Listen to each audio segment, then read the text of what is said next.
We're going to do some problems that will help you review for your first semester exam. First one is getting back to the random number table. So if you see here, we've got 20% of the cable subscribers that we want, using digits 0 through 9, which the following would be appropriate. So if we want to model cable subscribers, there are 10 digits, and we need 20% of them to be for the broadband subscribers. So it looks to me like 0 and 1 would be a good option there.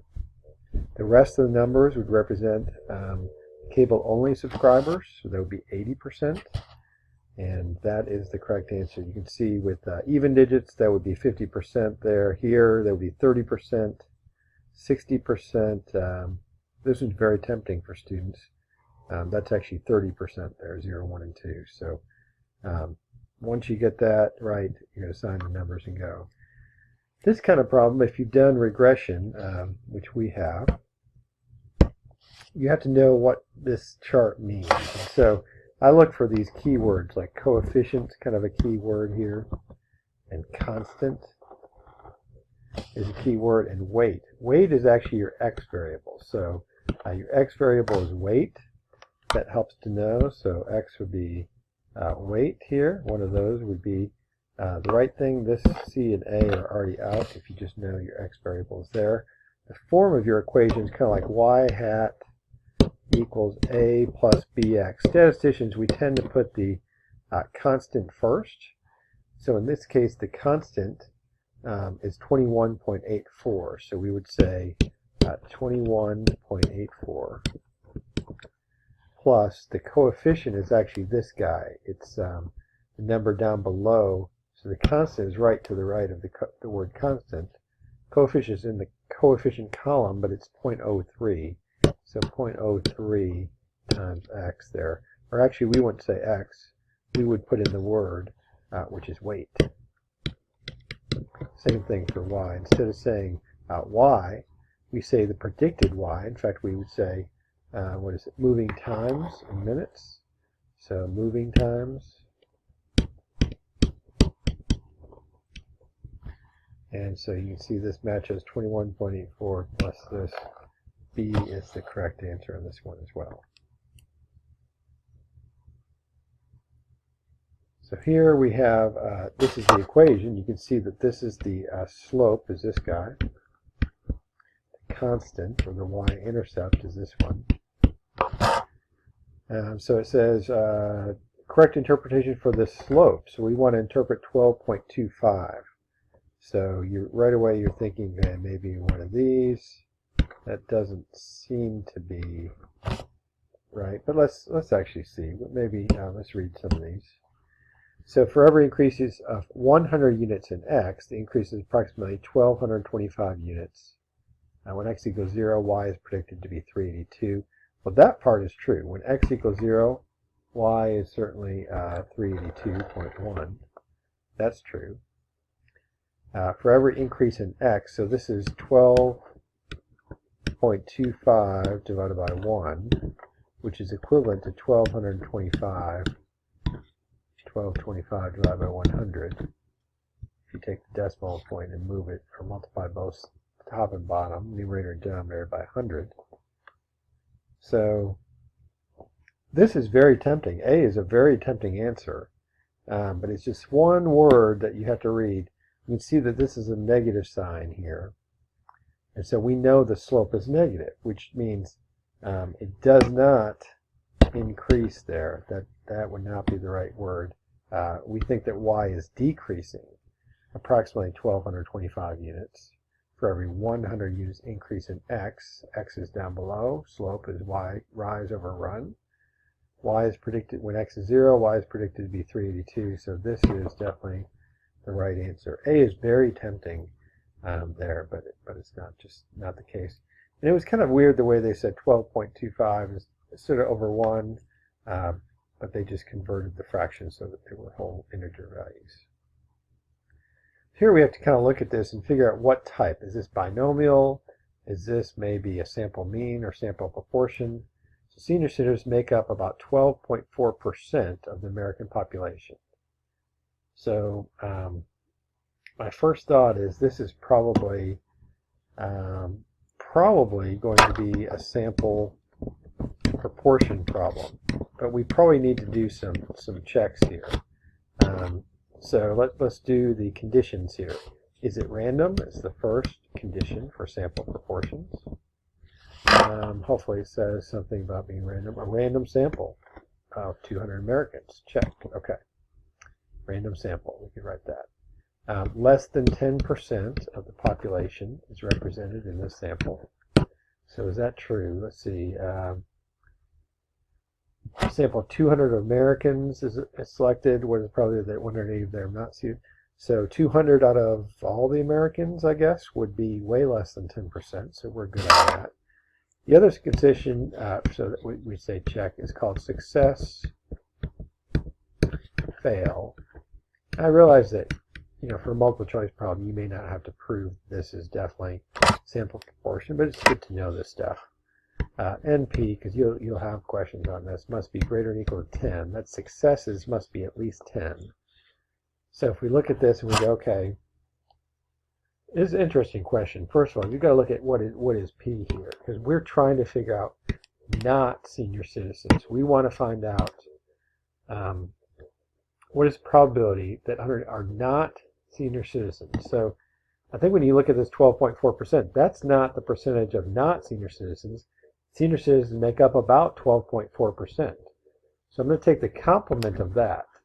I'm going to say the probability of success is the complement of 12.4. So that would be 87.6%, or 1 minus 12.124, which would be 0.876.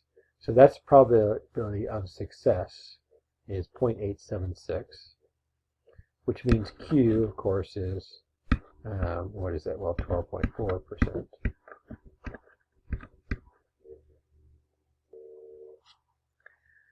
So if we plug in numbers here, we're going to get, let's see, we get N is 200. By the way, you should probably define that. N is 200. That's the sample size here. Times P is 0.876. And when you do that, you get about 175, which is certainly bigger than or equal to 10. And then if we do NQ, so NQ must be greater than or equal to 10. If we do that, we say 200 is N times Q is 0.124, and that's approximately 25, which is definitely bigger than or equal to 10. So it passes the success-fail condition.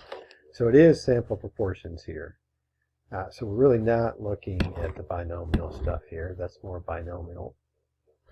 So I will use the formula for standard deviation for proportions, which is square root of PQ over N. And if you do that, let's see, for 20, so we get, this would be square root of 0.876 times 0.124 divided by 200. And if you do that in your calculator, but we really don't have to do that, do we? You can see that that is really over here and here. So this is actually using the wrong formula. That's the formula for means. So this would be a means problem. So it's not that if it was standard deviation over square root of N. So it's going to be one of these. And so the formula basically for z-score is your sample proportion, like p hat, minus p over your standard deviation. And so p hat would be 0.9 because 180 out of 200 is 90%. So we want 90%, so it's going to be 0.9. And again, our p-value is 0.876, so E looks to be the right answer. This is a hard question, especially because of the way the answer is written. My students are going to, it's almost easier to calculate it using norm CDF than it is to pick out this as the answer. But we're basically saying that whatever the z-value is, that when we graph that, it's going to be greater than that. The graph is going to look kind of like that, and we'll figure out that probability using like a norm CDF kind of thing. Let's look at 23. So the average score was 38. Students scored 40 last year. Students scored 35. The average score this year was 38 with standard deviation 2. Last year's average was 34 with standard deviation of 1. And which year was the student score better? So this is like comparing, like we did, comparing ACT and SCT scores. So if we look at it as z-scores, we can definitely do this. So let's do last year's first here. So if we do last year's, I think the average was, what, 34, and the standard deviation was 1. So one standard deviation would be 35, and the other direction would be 33, and 2 would be 36, and 32, and so forth. And it says that the score this year was, last year,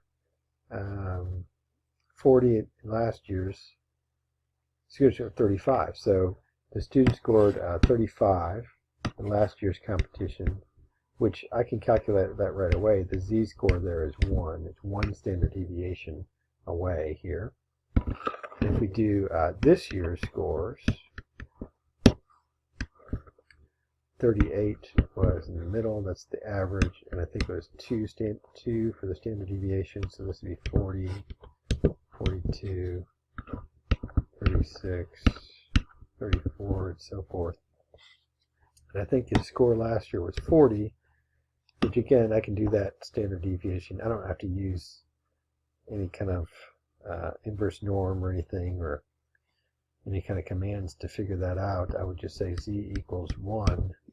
Z equals 1, and for both of these, they're exactly 1 standard deviation to the right, so they scored equally well. There's really no way to tell that he scored better in one than the other. It's kind of an interesting question here. So if you take time to look at this, the mean is 12.62. So if I look at some of these, 12.6, well, 12.6, both of those are out because you can see mean is not there. The mean would be the balancing point. 12.6, okay, maybe. 12.6, maybe. 12.6, maybe. Any of those might be the mean there. Standard deviation of the population here, which was skewed right, is 9.6. But we know from our formulas, if this is sample means, the standard deviation for sample means is the standard deviation of the population divided by square root of n. So in this case, this would be 9.6 divided by square root of size 9 would be the n value there. So n, I can almost do that in my head, 9.6 divided by 3 is, I think, 3.2 or something like that, 3.1 or 2. So we've got standard deviation is about 3. So if I kind of go 3 units to the right, I would expect this is starting to look normal, or it should start to look normal with the size of 9. If it was 30, I would definitely say it would look pretty normal. So it could be really any of these. I'm leaning towards not this one. It looks a little too much like the population. I'm thinking it might be one of these. But 3 standard deviations each direction would be 9 units. So if this is 12 or 13, add 9, that'd be about 22 to right there. That's 3 standard deviations. Subtract 9 from 12, that would be about 3. All the data should be about within there. Well, that doesn't look right there. If I go 9 to the right, well, that's way out there, isn't it? 9 to the left is way out there. This doesn't look right. Let's go about 9 to the right. 13 or 12 plus 9 is 21. That's about right. 12 or so, 12 or 13 minus 9 is about 3 or so. Well, it's not quite there, but this seems like the best choice, and I would probably choose E. It's kind of a guesstimate anyway. We're not quite sure on that one. This one's pretty challenging. I think I'm going to wait till my next screencast, part C, to tackle this one. Cumulative frequencies are always challenging, so we'll start with this one.